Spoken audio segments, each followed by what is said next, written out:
Hello everybody, how's everybody doing today? This is your fourth stimulus check update and daily news report. So we have a ton of news to go over in today's update. And everybody, on this channel I always do my best in providing you with the most up-to-date and reliable stimulus check information. So folks, be sure to subscribe.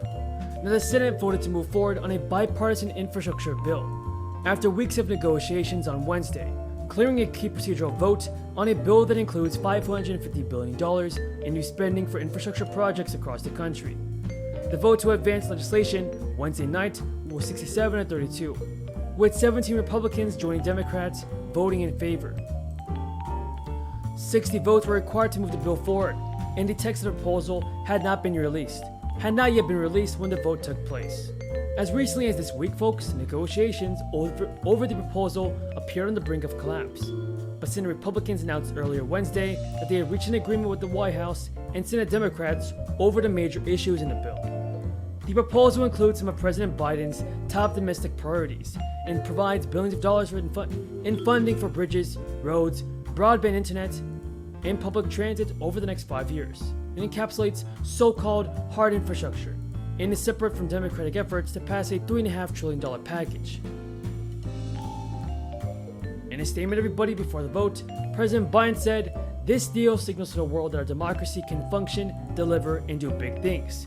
As we did with the Transcontinental Railroad and Interstate Highway, we will once again transform America and propel us into the future."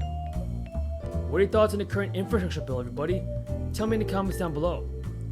Now, Speaker Pelosi was cautiously optimistic about the bipartisan bill's prospects on Wednesday morning, after a deal was announced but before the details were released. At the time, she did not commit to ensuring the bipartisan legislation gets a vote as is on the House floor, and reiterated her position that the House would not take up the bipartisan bill until the Senate moves on the $3.5 trillion reconciliation package. Pelosi told reporters, "I can't commit to passing something that I don't even know what it is yet, but I'm hoping for the best." The IRS also is sending out another round of refunds based on adjusted unemployment compensation.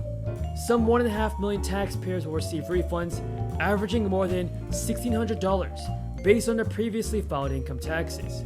The American Rescue Plan, the White House stimulus measure passed. And with the American Rescue Plan, it excludes up to $10,200 in unemployment compensation. Folks, people who filed their taxes prior to the plan's passage are possibly eligible for a refund on the overpayment of taxes. And refunds began being deposited on July 28th, and paper checks started being sent out July 30th.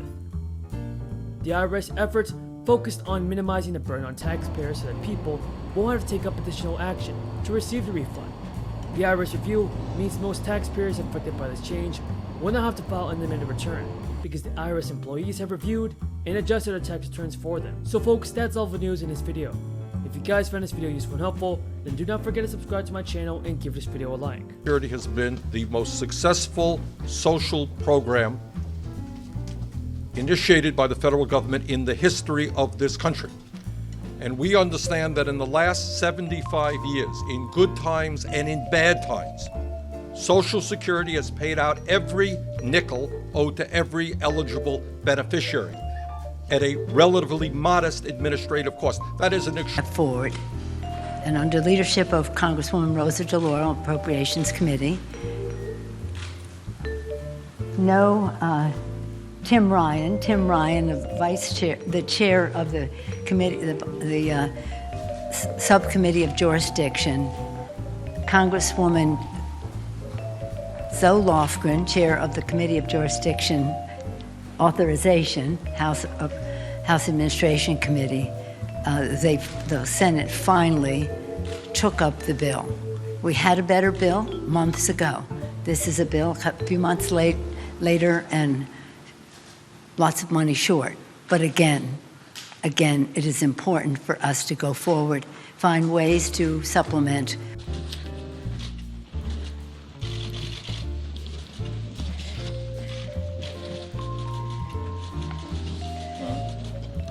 Okay. Good morning, everyone. For us, this is a day to acknowledge great accomplishments for the American people. When American people voted for a Democratic White House and a Democratic majorities in the Congress, we promised help is on the way. And now, help is here. Democrats have been living for the people to build back better, passing the American Rescue Plan to crush the coronavirus and defeat the economic crisis, including with the Biden child tax cut. Biden tax credit for some, it really is a tax cut for all. Passing landmark laws for equal pay, empowering workers, lowering healthcare costs, creating jobs, rebuilding the infrastructure, and more. Thanks to the Democratic leadership, the Build Back Better economy is working. It's working. Thank you, Mr. President. Jobs are coming back, going from 60,000 jobs every month to 60,000 jobs every 3 days. 30 days, 3 days. And 1/10 of the time, 60,000 jobs. Wages are rising, pay checks are growing at the strongest rate in 15 years. The economy is booming. Yesterday, you saw the economy grow at the fastest rate in nearly 40 years. Families are benefiting. Poverty is set to be cut in half this year, with the share of Americans living in poverty set to reach the lowest level on record. But to sustain this growth for years to come and to ensure that we can share in its benefits, that all can share in its benefits, we need to be transformative in terms of how we go forward with infrastructure investments and reconciliation bills that truly meet families' needs. We will build back better with more jobs, cut taxes, and lower cost for all. We're proud to be here with our dazzling chairs of the committees who made so much of this possible.